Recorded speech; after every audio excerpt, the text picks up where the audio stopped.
Boa noite, sejam todos bem-vindos, bora conversar. Preciso dizer que hoje eu estou vivendo aqui nesse projeto, que é o projeto do meu coração, mais um momento muito especial, viu? Muito especial. Tá? Eu, de novo, peço desculpas se eu ficar nervoso ao longo do papo, porque eu vou ter o privilégio, a honra de conversar com uma pessoa que eu tenho um carinho muito grande, muito grande. Vamos lá, respira fundo, bora conversar. Oi, Márcia. Márcia está aqui, seja bem-vinda, muito obrigado.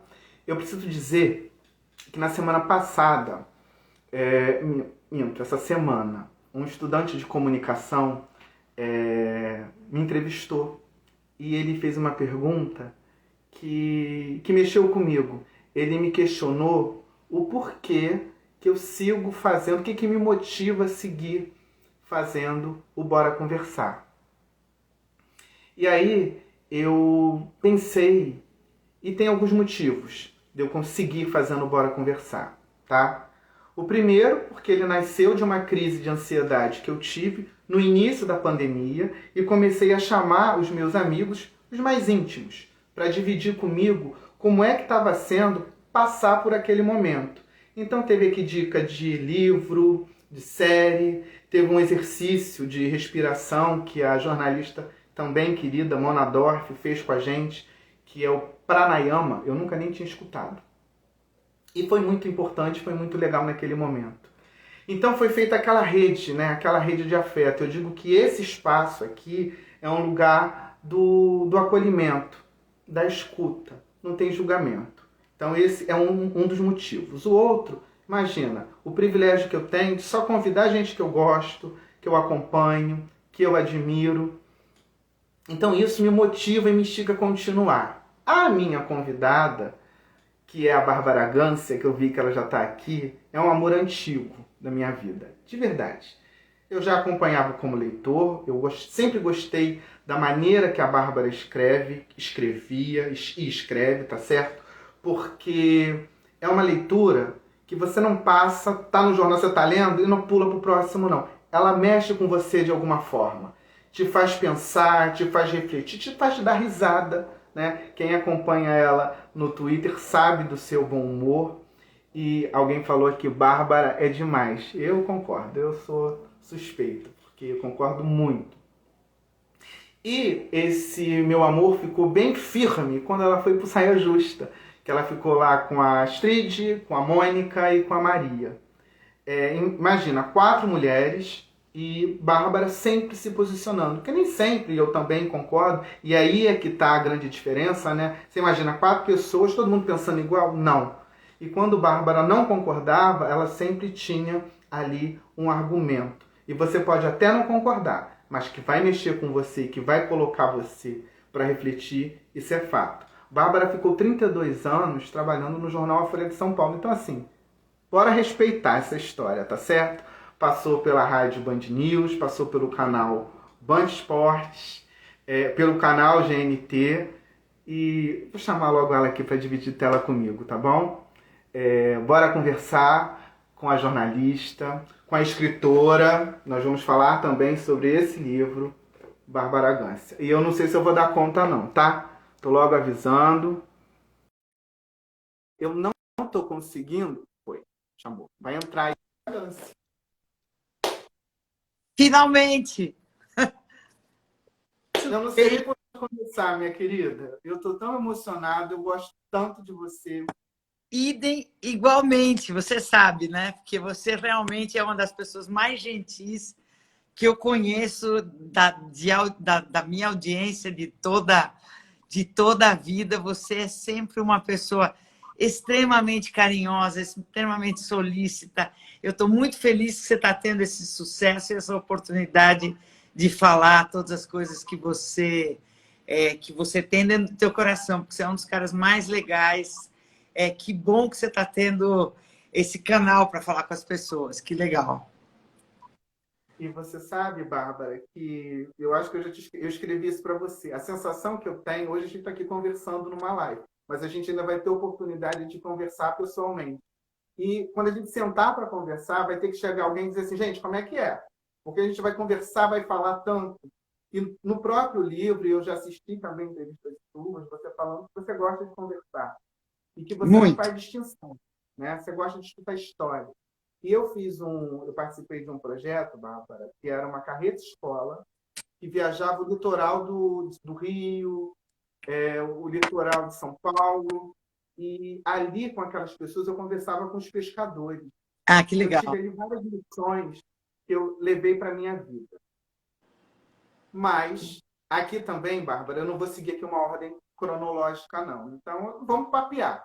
Quem Claro. estiver chegando, quiser conversar aqui com a gente, tem um pontinho de interrogação, uma bolinha, você manda a sua pergunta, que eu vou fazer para a Bárbara. Eu separei também algumas perguntas das pessoas que eu coloquei uma caixinha aqui no Insta, também vou fazer. E eu assisti recentemente uma entrevista sua e me instigou muito, porque você falando do jornalismo, você estava falando com uma galera de comunicação.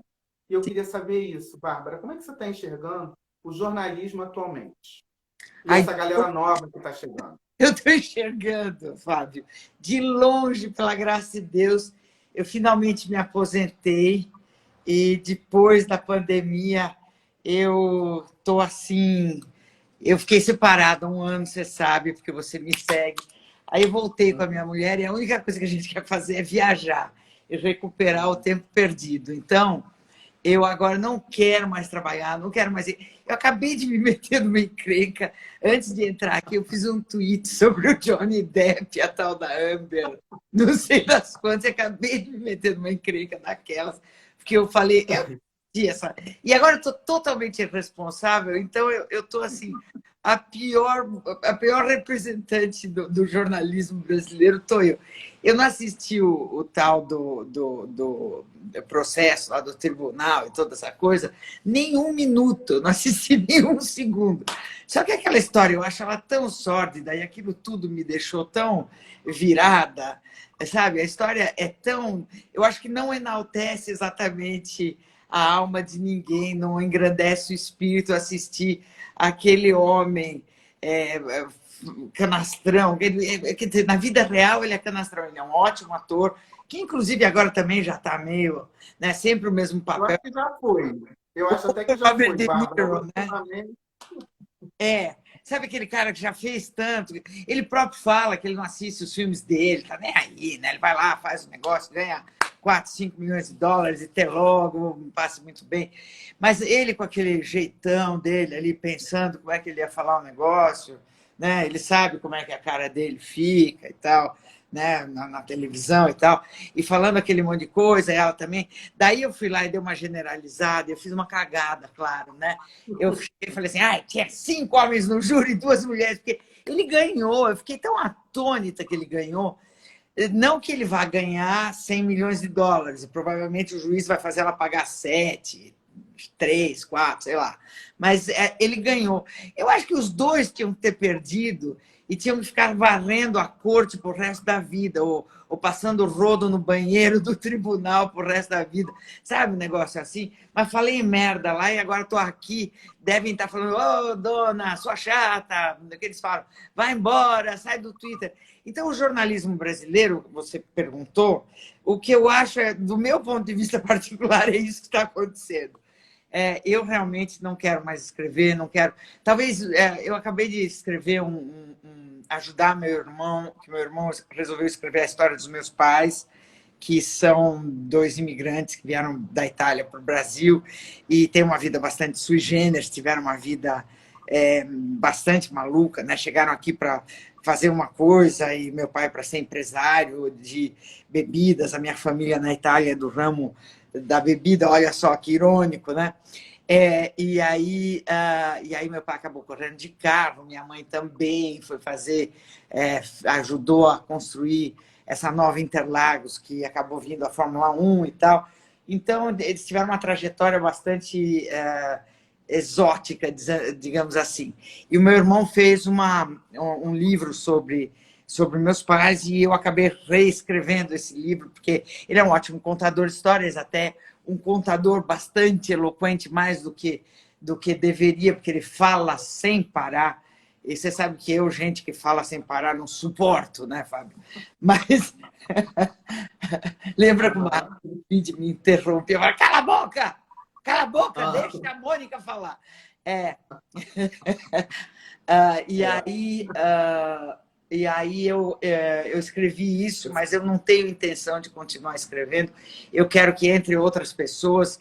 Eu acho uma pena. Eu, outro dia, fui jantar na casa de amigos e tinha lá um rapaz jovem, muito inteligente, trabalhador e tal, e cheio das ideias. E ele insiste, esse garoto, em falar que jornalismo é uma coisa tendenciosa, que jornalismo não atende mais os desejos de ninguém. E isso, para mim, é um negócio assim, é uma punhalada, porque as pessoas não entenderem mais, terem perdido a noção do que é jornalismo, para que serve jornalismo, como o jornalismo é feito, como que ele é, como que ele é operado industrialmente no dia a dia, como é que ele funciona, o que é uma reunião de pauta, como é que é decidida a pauta, como é que ele vai para a rua, como é que o jornalista trabalha, como é que é a supervisão de uma matéria, como é que o departamento jurídico trabalha, como é que você é cobrado, se você mente ou se você erra, se você quer pôr lá um negócio que não é absolutamente verídico, o que é capaz de acontecer com o jornalista, como ele é pressionado a sempre falar a verdade, como é a resposta do público, a resposta do próprio editor dele, os processos, tudo isso é tão enorme num jornal de credibilidade, num jornal de grande circulação, onde tem anunciante,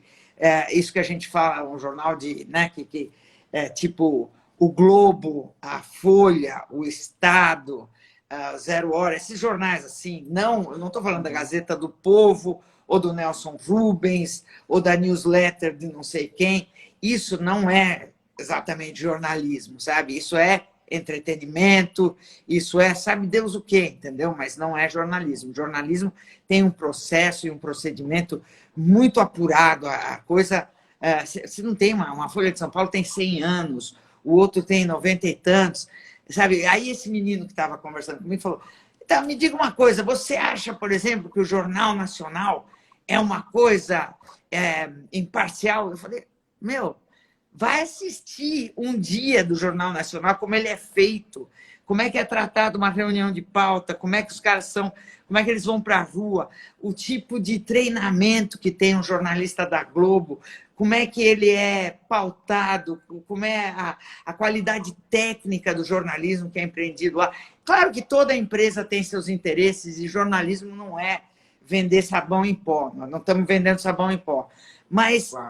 não é feito como as pessoas hoje em dia acham que é, porque houve essa poluição de opiniões a respeito do jornalismo. E evidente que o jornalismo também tem culpa, porque com essa coisa de ter hoje em dia um monte de plataformas, você tem o computador, o UOL, o não sei quem. Então, você tem homepage que tem 24 horas por dia que está produzindo notícia. Então, você começa a ter umas futilidades, você começa a ter um overlapping de coisa, você começa... o Caetano saiu de blusa azul, sabe? Esse tipo de coisa. Porque A manchete, né? você não tem mais o que pôr. Então, você começa a virar fútil, você começa a ter umas invencionices, umas coisas, e você não tem mais supervisão, não tem dinheiro para você ter um editor adulto ali supervisionando isso o dia inteiro. O jornalismo custa muito dinheiro para fazer. Então, tem toda uma série de problemas. Você está falando isso, e aí eu me lembrei que outro dia eu estava... Não, outro dia não, já tem um tempo. E aí, um coleguinha nosso, eu acho que eu vou até falar, da Globo News, repórter, e eu estou pensando que ele ia chegar com câmera, né, para poder fazer a entrevista. Não, ele chegou, ele montou, ele enquadrou e ele fez a entrevista. Então, assim, a gente ainda está vivendo também um outro momento, né? Exatamente. O momento que as plataformas estão mudando, os meios técnicos estão mudando. É um negócio, olha, eu peguei essa fase no começo de... eu lembro que foi em 95, chegou a internet na Folha. Eu fui a última jornalista a fazer essa transição, porque vinha uma professora lá para ensinar a gente, e ela andou pela redação e foi mudando. E aí tinha aquele barulho de máquina de escrever, teca, teca, teca, teca, teca, teca, e aí foi sumindo, foi embora, ia indo a máquina de uma pessoa e vinha o computador, a máquina da outra pessoa. No fim, sobraram duas máquinas de escrever. Uma do Eduardo Suplicy, porque ele vinha para a redação, ele saía da GV e ele colaborava com o jornal, e ele vinha para a GV escrever a coluna dele, e aí ele ficava 1 hora assim, na frente do teclado, ele ficava catando milho, assim, pão, pão, pão. Aí tinha eu, também, a outra que falava, não, não, não, eu não vou precisar disso, muito obrigada, não, eu não vou precisar de nada, não, não, eu estou ótimo aqui. E aí, no final, começou a pegar mal, pegar a redação inteira em silêncio e eu lá. Tac, tac, tac, tac, tac, tac, tac. Então, não, sabe, acabou sendo que eu acabei tendo que ir para essa outra plataforma, e daí acabei indo. O Simão e eu fomos as primeiras pessoas, o José Simão, que é o Macaco Simão, né? Acabamos indo para casa. Não sei se o seu filho estava querendo dar um ar mais sério para a redação, ou se estava querendo economizar a válvula hidra, eu não sei o que era, mas acabou que a gente começaram a mandar alguns colunistas, algumas coisas. Eu depois voltei para a redação para fazer a revista da Folha e tal, mas para fazer algumas matérias, depois eu voltava para participar de almoço de editores, essas coisas. Mas, Inclusive, Bárbara, tem umas reportagens que você fez de rua pela Folha, muito divertido. Eu dei muita risada, muita risada.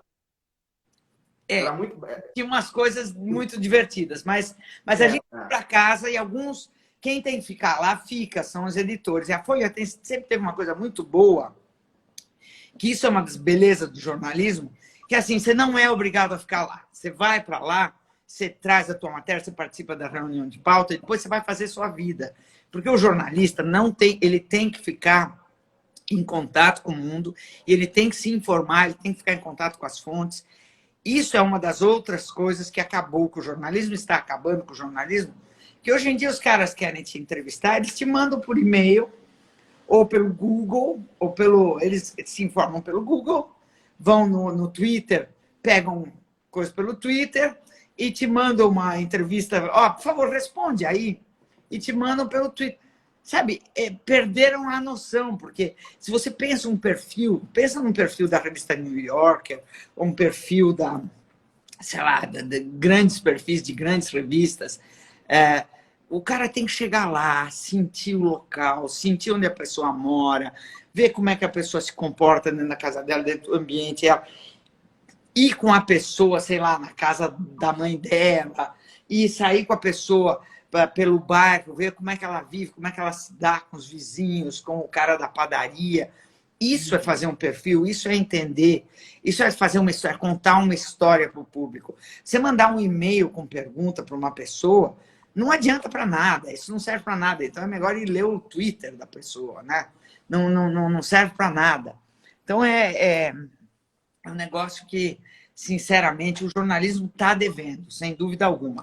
Mas também a gente sempre tem que lembrar que uma democracia só funciona com a fiscalização do poder.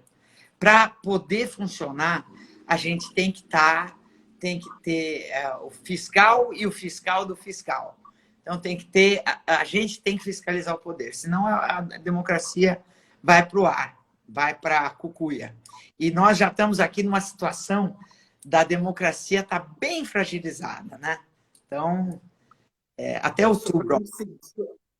Exatamente. Era sobre o gancho. Você me deu o gancho. Era o gancho que eu queria.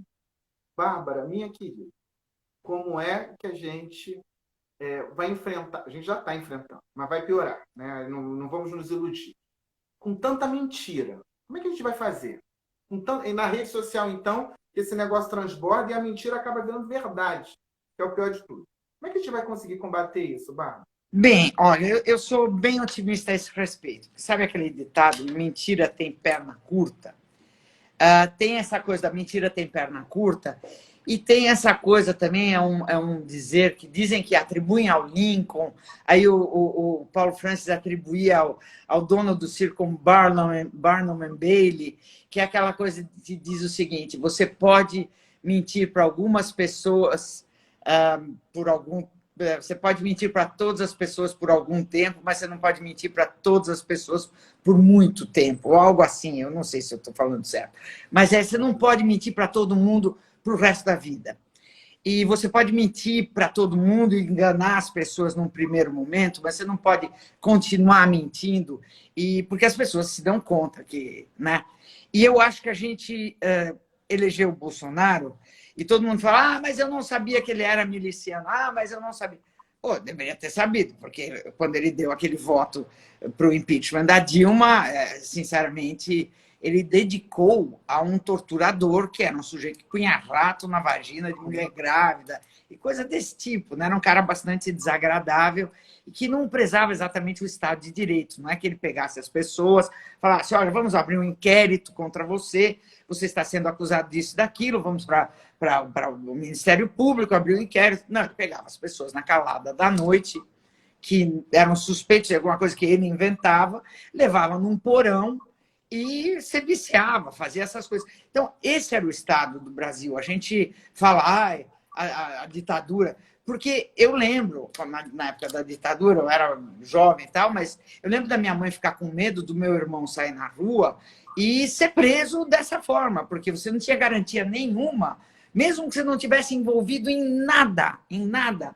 Bom, o cara podia encacetar com você e te levar para um porão e te pôr junto com uma cobra sucuri, como fizeram com a Miriam Leitão. Se você tinha, sabe, se você estava reunido com 5 ou mais pessoas, por isso que também o Brasil, as pessoas foram desencorajadas de fazer política, ou de falar sobre política, ou de se politizar, ou de se educar politicamente, porque era proibido. Era proibido durante 25 anos, foi proibido. Se você era pego lendo ou falando sobre política, você ia preso.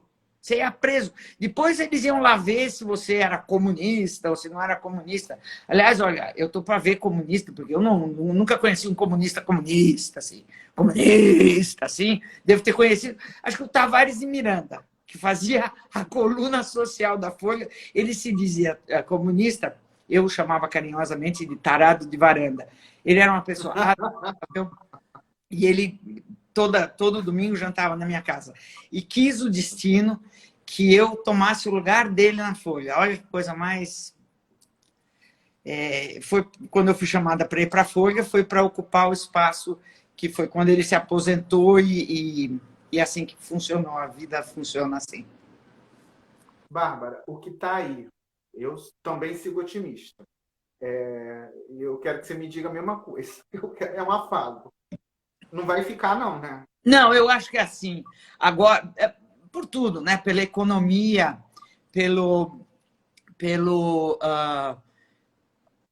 sabe, as pessoas... Ele muda o nome do Bolsa Família, chama de Auxílio Brasil. Não adianta, porque as pessoas lembram... Não teve nada de bom, não teve nada de bom. Lula, não adianta. Agora, o problema é o seguinte, que ele mentiu, ele inventou coisa... Tudo. Agora, esses últimos dias, vai caçar a concessão da Globo. Ele não tem como, não é ele que decide isso, não é? Tudo é mentira. E tem o negócio que você enfia o spray de ozônio, aí ele apoia o spray de ozônio, aí não sei o quê. É sempre mentira, tudo é mentira. O golden shower, a mamadeira de piroca, é uma atrás da outra, atrás da outra. E eu acho que as pessoas se cansaram disso. E o brasileiro é da paz. O brasileiro não gosta de viver constantemente em conflito. E essa coisa de ele estar sempre instigando briga, briga, briga, briga. Tem um tipo de gente, que é aqueles caras judoca, que gosta de puxar briga em festa, aquele cara que bebe, vai lá, ô, seu viado, não sei o quê. Esse tipo de gente gosta de puxar briga, que são os 25 e tudo. Eu estava conversando com a minha psicanalista esses dias, e ela falou o seguinte, que eu falei, mas como é que tem ainda, porque isso é uma coisa que todo mundo fica intrigado, né? Como é que ainda tem 20 e poucos, 30 e poucos % que apoiam ele, mesmo ele não tendo nunca pedido desculpas ou falado meus pêsames para ninguém que morreu, 660 mil petistas, eu estava lendo aqui petistas, desculpa, 660 mil pessoas morrem de Covid e ele não fez nem, falou, olha, eu sinto muito. Nunca, nunca, nada, nunca, né, nunca se dignou a falar nenhuma palavra, nada. Como é que ainda tem gente que o segue? Aí ela falou o seguinte, Bárbara, é aquela gente, esse saudosismo em relação... Chegamos à conclusão dessas coisas todas. Esse saudosismo em relação a um tempo passado, um tempo que era um tempo da autoridade, um tempo em que você falava, cala a boca, seu viado, a mulher, você mandava na mulher, e a mulher você pagava as coisas para a mulher, e a mulher era a tua namorada, e ela ficava quieta, e não sei o quê, e o cara amava, batia e tal. Isso é uma época em que os homens dominavam. É gente que é contra a emancipação da mulher, é gente que é contra os direitos dos gays, porque é capaz de alguém descobrir que ele é viado, sabe? Tem todos esses problemas aí que afloram. É uma questão também da era do narcisismo, que então você, desde os anos 70, a gente está vendo lá, dos anos 60, está vendo a terra de Marlboro, venha para a terra de Marlboro, Hollywood é o sucesso, você vai ser um cara, se você investir em tal coisa, você vai ser um sujeito rico, vai ter uma lancha, vai ter... E cada vez mais o capitalismo foi tendo, as pessoas foram tendo êxito financeiro e quem trabalha não está conseguindo chegar, enfim, a classe média não vai conseguir atingir essa... Não essa ideia de que se você trabalhar bastante, você vai conseguir chegar no teu sonho dourado, as pessoas estão começando a ver que isso não é verdade. E o homem branco, hétero, está se sentindo traído. Ele está se sentindo traído por essa sociedade. Então, eles ficam raivosos. Eu estava pegando... Mas eu quero continuar falando sobre isso, mas você falou do trabalho que você vai conseguir. Não vai conseguir nada. Eu estava vendo uma reportagem hoje, o biscoito, ele diminuiu o tamanho. Sim. Né? Mas o valor não. Sim. O valor não. Mas isso você está comendo menos, pagando mais. Está acontecendo direto. Direto. E as grandes corporações... Eu vi um filme muito legal outro dia, que teve um filme há uns 10, 12 anos atrás, que chamava um documentário, chamava Corporation. E agora tem o segundo Corporation em cima desse. Que as grandes corporações, elas... os caras fizeram um filme que é o seguinte. Eles pegaram todas as metas das grandes corporações, como a grande corporação age, quais são os objetivos de uma grande corporação, como ela se comporta, como ela é, e aí transformaram isso como se fosse um ser humano, como se uma grande corporação fosse um humano. E aí pegaram psicanalistas e pessoas comportamentais, especialistas em comportamento, para analisar como seria esse ser humano. Se fosse um ser humano, a corporação, como é que ela seria? E chegaram à conclusão que seria um psicopata.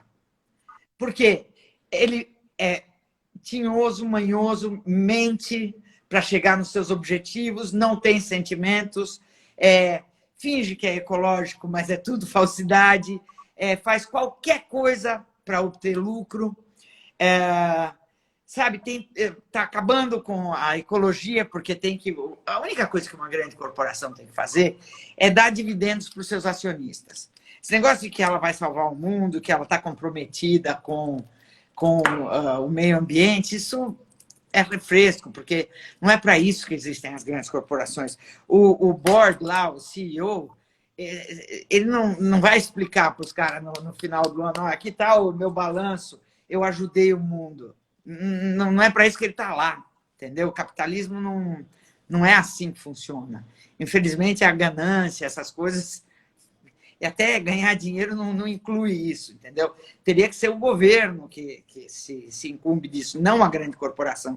Só que a grande corporação, hoje em dia, ela consegue dominar as eleições, porque ela evidentemente, ela tem lobby, ela patrocina certos candidatos, ela, evidentemente, se ela pode, ela dá dinheiro para tal greenwash. Isso aqui que a Silvia está falando é exatamente isso, greenwash. É fingir que você está sendo ecológico quando você não está, né?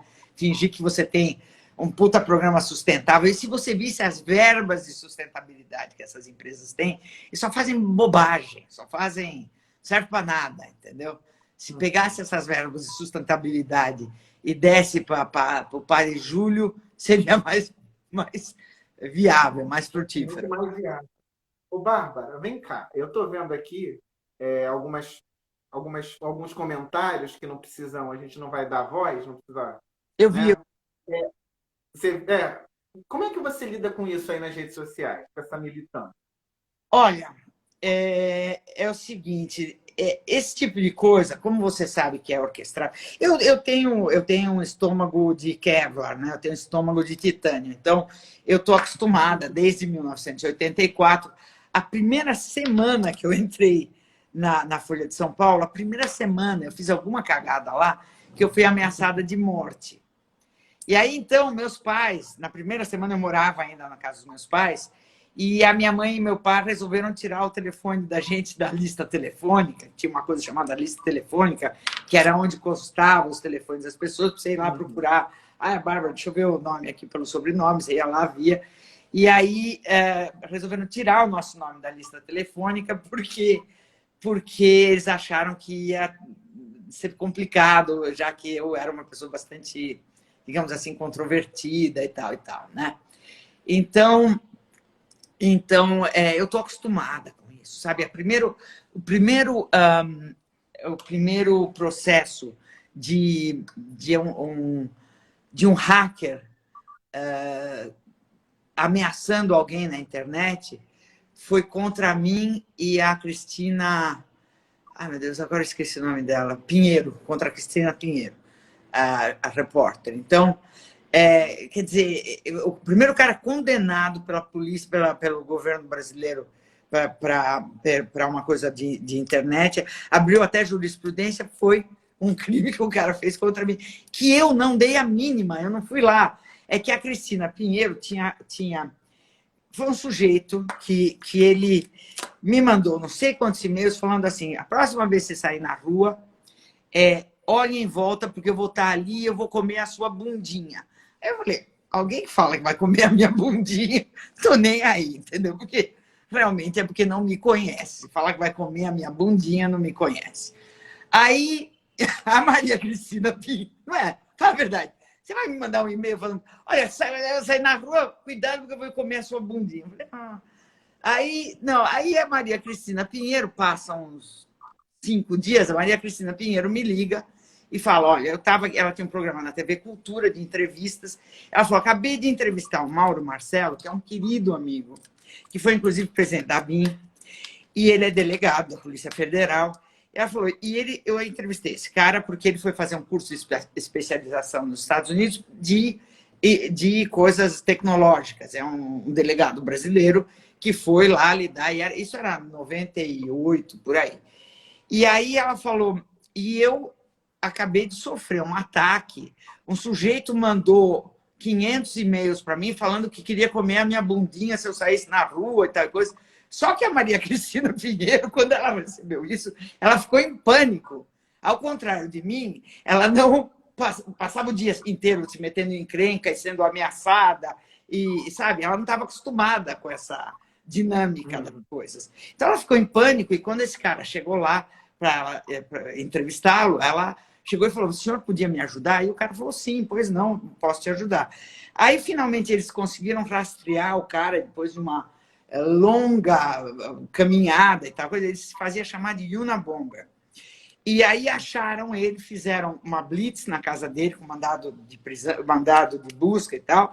Chegaram na casa dele de madrugada, entraram, apreenderam o computador do cara, e quando fizeram isso, encontraram lá e-mails para mim e para Maria Cristina Poli. Era Maria Cristina Poli, é isso que ela chama, desculpa. Maria Cristina Maria Poli. Cristina Poli, exato. Ai, meu Deus, como eu estou confusa na realidade. Bom, aí mandaram elas viram lá que o cara tinha me mandado e-mail também, E aí ligaram para mim e falaram, Bárbara, tal coisa. Porque ela me ligou, eu falei, como é que você sabe? Né? Ela falou, não, porque a gente pegou aqui. Aí perguntaram pro cara, por que você fez isso? Ele falou, porque eu sou fã delas. Entendeu? Ele queria, quando você sair na rua, você tome cuidado que eu vou estar aqui para comer a sua bundinha, e era fã, entendeu? E aí ele foi julgado, condenado, e como foi a primeira condenação, ele foi condenado a ajudar a Polícia Federal a desvendar caso de... Ele trabalhava com tecnologia, enfim. Ah, tá. O cara Era do ramo. era do ramo. Bárbara, a hora passa rapidinho e eu não quero sair desse papo sem falar sobre o seu livro, minha querida. Ah, tá. Não quero. Então, assim, é bom que vai ficar com esse gostinho de quero mais, para a gente poder depois falar mais sobre jornalismo. Quando você quiser. É uma aula sempre, minha querida. Eu queria, eu vou fazer aqui um depoimento meu, porque eu me identifiquei muito com... Vamos lá. Antigamente, você me corrija se eu estiver falando bobagem, tá? Eu acho que hoje mudou, as pessoas estão mais conscientes, têm mais informação, mas eu sou de 1983, Bárbara. E as pessoas achavam bonitinho dar aquela bebidinha assim para criança. Sim, sim. Eu fui um. O meu pai, ele me dava cerveja desde cedo. Eu lembro que a gente estava em rodas assim de, sei lá, de amigos na Praça Mauá aqui no Rio. Eu pedia refrigerante, e ele falava assim, não, tem que beber um pouquinho antes. Eu não sei se o que isso para ele era, o que representava para ele, até, e nem quero mais saber, enfim. Acho que era para formar você, era para tornar você um homem, para te levar para as coisas da vida. Isso é um ritual de passagem que as pessoas fazem com os meninos, que é completamente errado, mas Pois é. Porque, lendo até o seu livro, né, ficou muito claro isso, né? A criança ela não tem essa percepção, né? Não tem ainda essa formação. Não, e é aí, errado pelo seguinte, porque quanto antes você começa a fazer a pessoa beber, mais probabilidade ela tem de se meter numa dependência, dela acabar virando dependente, porque justamente as células de uma criança, as sinapses não estão formadas do cérebro, tudo é diferente. E fora que a criança não tem critério também, né? Não tem ainda emocionalmente, não está desenvolvida. Então a criança, tudo é complicado. Então, você não pode fazer uma criança beber, ou não deve, de jeito nenhum. Primeiro, porque é contra a lei, né? E é contra a lei por algum motivo. Tem um motivo bem... não é à toa que é contra a lei em todo lugar do mundo, em qualquer cultura e tal, criança não bebe, nunca bebeu. Porque faz mal. E esse rito de iniciação aí, esse rito de fazer criança... Na Itália tem isso também, porque na Itália você chegar e falar, não, bebida alcoólica faz mal, ou bebida alcoólica leva tanto por cento da população a... os caras vão fazer você sair da cidade ou vão te enforcar lá numa praça pública, entendeu?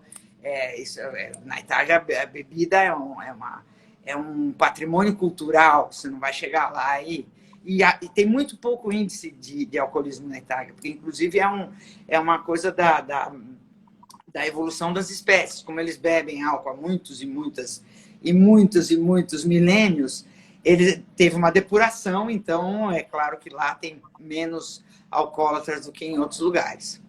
Bárbara, está aqui uma resposta sobre o seu livro.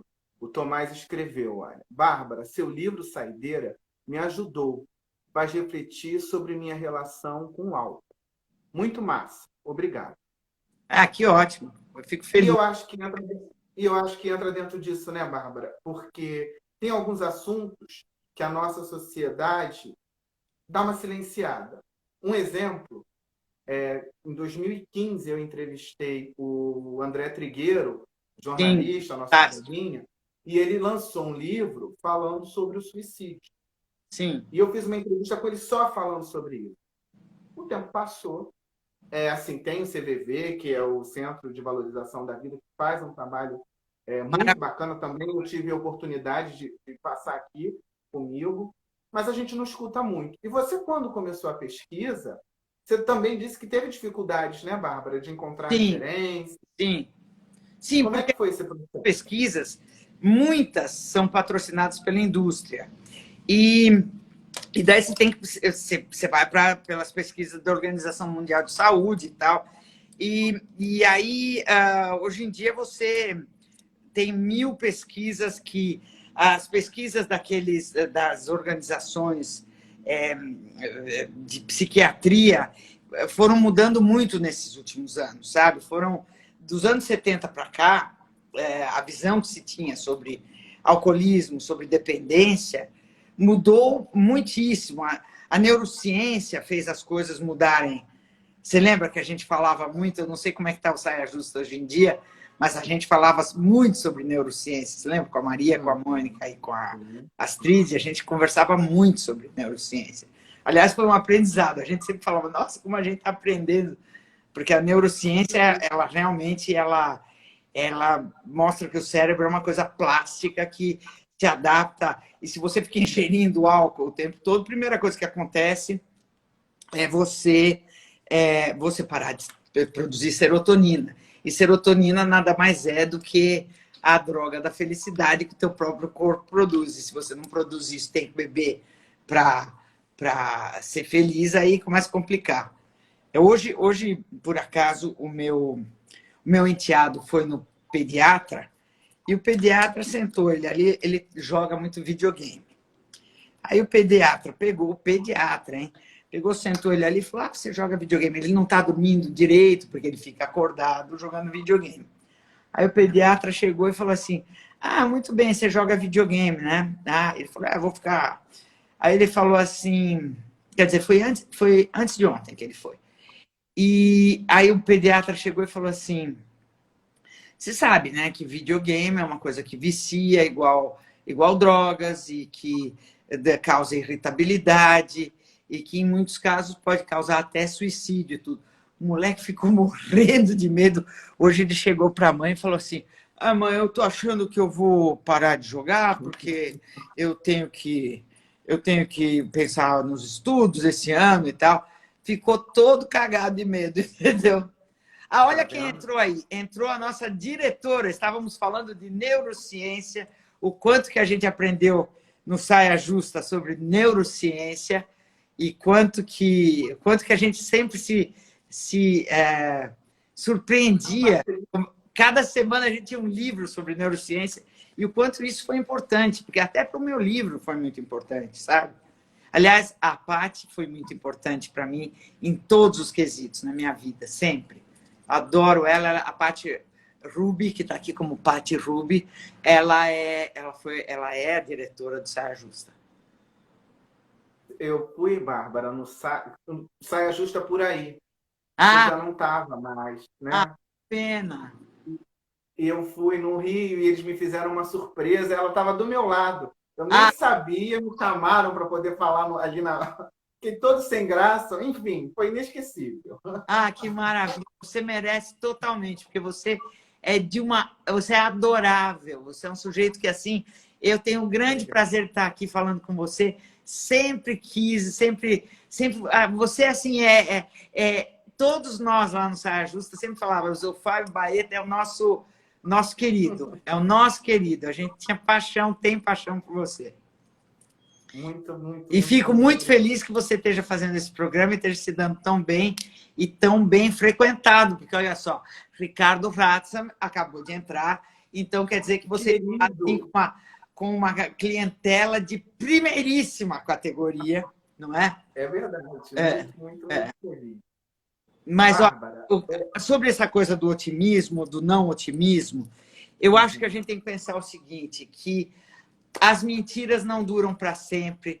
Esses nacional-populistas, o dia deles chegará, porque autoritarismo não dá. Depois que a gente já experimentou a democracia, ou, digamos assim, esboços de democracia, a gente não vai ceder a um sujeito que está... A um sujeito não, a um projeto, né? Porque não tem só o Bolsonaro, tem em todo lugar do mundo, por essa conjunto de coisas que a gente estava falando aí, né, que era do narcisismo, falência do modelo do macho alfa, emancipação da mulher,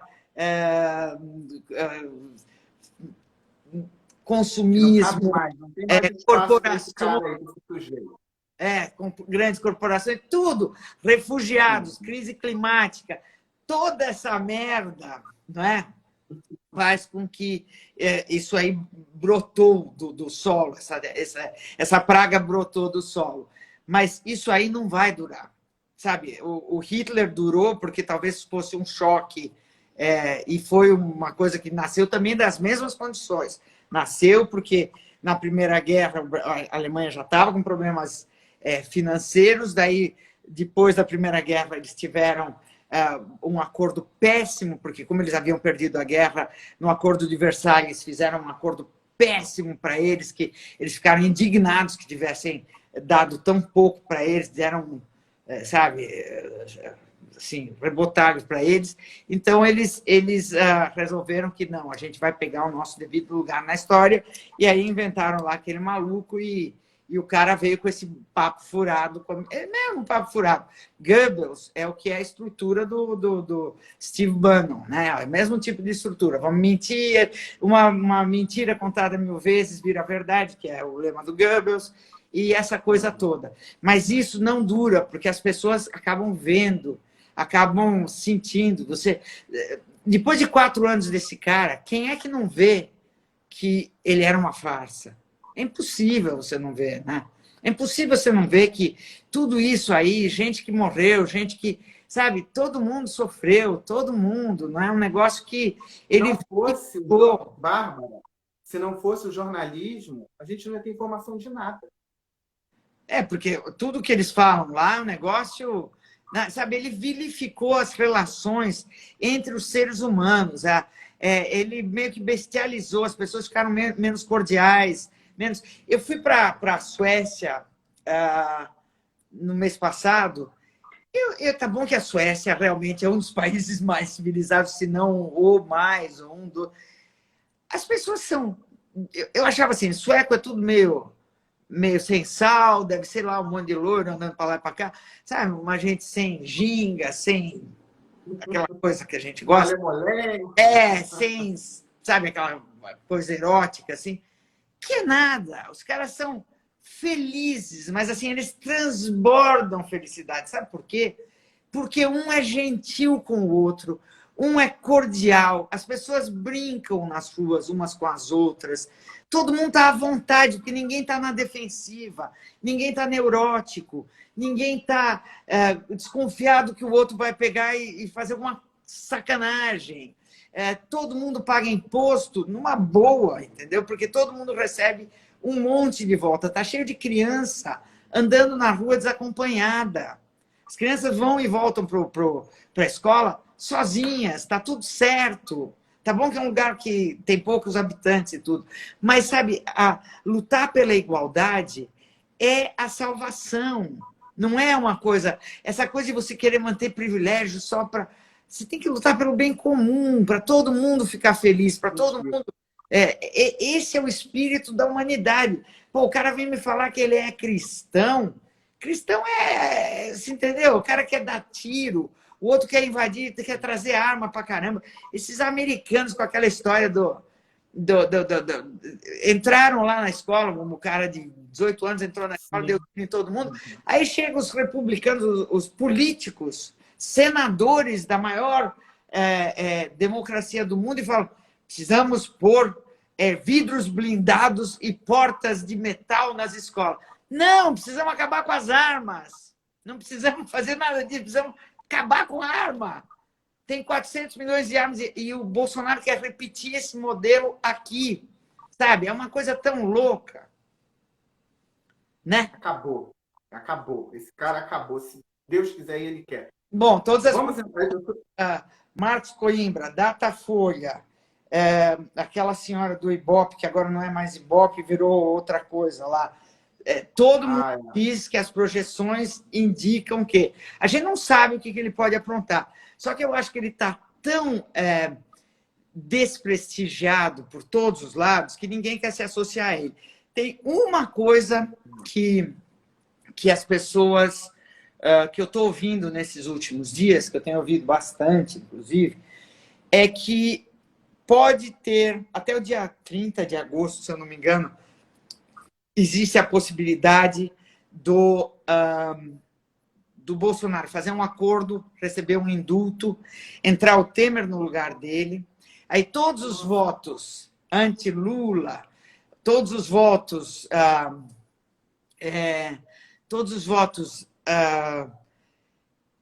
dessa direita de empresários, da Faria Lima, de tudo, iriam para o Temer. Todo o dinheiro, todo o apoio do MDB, todo o apoio do PSDB, que não existe mais, toda essa coisa, mas de todos esses partidos de direita iriam todos diretamente para o Temer. E a tal da Simone Temer, digo Tebet, iria ser a vice, e daí ele falaria: vocês me pediram para ser presidente, e aí o Bolsonaro sairia lindo, porque ele teria o indulto, não seria preso, nem ele, nem aqueles 3 patetas lá, e 4, né? São 4 patetas, mas aquele coitadinho, aquele mais jovem, eu tenho tanta pena dele, porque nem bonito ele me saiu, nem bonito, os outros ainda são lindos, esse é nem bonito. Ai, sabe, sinceramente, né? E ainda toma o pau dos irmãos, porque os irmãos querem. Os irmãos nem olham para a cara dele, nem os irmãos têm asco. Bárbara, está acabando. O melhor sinal é esse, porque passou rápido. Eu tenho que te perguntar uma coisa. Eu estou curioso. Vem cá, teve a Marisa Hort, né? Sim. Fazendo. Tem a ideia aí de rodar o Brasil, de vir aqui no Rio? Como é que está isso? Vai para o Rio, sim, sim. É que ela está fazendo a família Adams e está fazendo uma novela. Então, agora parou e tal. Mas tem vários... Sabe, é um trabalho de fé, é um trabalho de... Tem uma função social, esse monólogo da Marisa Hort. E ela fica muito emocionada. Foi um negócio, assim... muito tocante. Eu fiquei muito feliz e descobri o quão sensacional. Todo mundo me falava que ela era o máximo. Todo mundo, né? Como é que surgiu, Bárbara? Como é que surgiu a ideia de fazer monólogo? Na verdade, a ideia não foi nem minha nem dela. Foi de um menino chamado Bruno Guida, que é o diretor, que um dia chegou para mim, me escreveu e falou: olha, eu gostaria de fazer uma peça do seu livro, você poderia me receber? Eu falei: claro, por favor, fique à vontade. Aí ele chegou aqui, todo empolgado e tudo, eu achei engraçado. Falei: não vai conseguir fazer nunca, não vai conseguir fazer nem a pau. Mas falei: fica à vontade, vai lá, pega patrocínio, faz tudo que você quiser. Eu não quero fazer nada, eu não vou mexer um dedo, você faça tudo, fica à vontade, faz o que você bem entender. Não tem ninguém querendo fazer, tá você querendo. Aí ele pegou, foi lá, voltou depois de uns 2, 3 meses, falou: olha, já consegui Lei Rouanet, já consegui diretor, já consegui o André Abujanra para fazer a coisa, o Gringo Cardia para fazer não sei o quê, o Fauzi Hatten, e a atriz Eu falei: como é que é? Aí foi isso, aí foi mesmo. Daí me chamaram, assim, há 3 dias antes de abrir, eu não estava nem sabendo, ou esqueci, provavelmente esqueci, que um remédio meio forte, sabe, Fábio? Aí esqueci que tinha... Me chamaram para ver o ensaio, e era numa salinha, igual a minha sala aqui, pequena, e eu de luz acesa, a Marisa aqui, eu aqui. Todo mundo nervosíssimo, ela nervosa, eu nervosa, todo mundo nervoso. Aí os produtores da peça e tal. Aí eu sentei lá com um bloquinho de anotação, porque eu falei: pô, sabe, a questão é a seguinte, alcoolismo não é um assunto simples, é um assunto bastante complicado, é um assunto cacete. Vamos fazer um monte de cagada, porque esse menino é jovem, ele tem uns 30 e poucos anos. Eu falei: vai ser uma cagada, né? Aí fui assistir, vai indo a peça, eu comecei a rir. Primeira coisa que eu fiz foi dar uma super risada. Segunda coisa, terceira coisa, daí comecei a chorar, depois comecei a rir de novo, depois comecei a chorar. Aí acabou a peça, eu tinha só uma anotação que ela tinha falado vício em vez de dependência. A única coisa que eu mudei. O resto está tudo lá. Tem uns casos lá que eles inventaram, que não é bem assim e tal, mas é porque é um monólogo e tem que caber em 1 hora, né? Então, também não dá para fazer milagre. Mas a menina que fez, a Michelle Ferreira, eu tiro o chapéu, porque ela, sem me conhecer, sem conversar comigo, sem nada, só lendo o livro, ela fez um negócio fabuloso, entendeu? E eu não tenho crédito nenhum nisso, porque elas fizeram tudo sem eu me meter em nada. Bárbara, eu tô aqui babando. Muito. Eu não sei nem como agradecer, viu? Não Mas tem. é isso. Você mora no meu Eu... coração, você me peça o que você quiser. Só não pede dinheiro porque eu não tenho. Mas o resto você me pede o que você quiser. Se precisar deixar o teu cachorro aqui na minha casa, se vier para São Paulo, fica à vontade. O que você precisar. Meu amor, muito, muito, muito obrigado. É muito bom saber e ter você aqui dentro desse projeto, como eu te falei, ele é do meu coração, então só é gente que eu gosto, que eu amo, que está aqui comigo. Muito obrigado. Obrigada a você. Eu amo você. Eu não te conheço pessoalmente, mas eu te amo. Tá? Eu também. Um beijo bem. Você falou uma vez, você escreveu uma vez, nunca te vi, sempre te amei. Exatamente, mas é absolutamente verdade. Eu tenho grande admiração por você e eu acho que você é uma daquelas pessoas que tem um comportamento reto, sabe? Um negócio digno, que é aquilo que está faltando e você me emociona e eu gosto de você. Um beijo, meu amor. Um Beijo. beijo. Tudo de bom, Obrigado. viu? Obrigado. Todo mundo que chegou aqui, que ficou aqui com a gente, eu vi que adorei, maravilhosa. Gente que te adora, tem coraçãozinho subindo. Muito Enfim. obrigado mesmo. Obrigado. Um beijo no teu coração, viu? Beijo bem. Beijo, meu amor. Tchau, gente. Tchau. Tchau.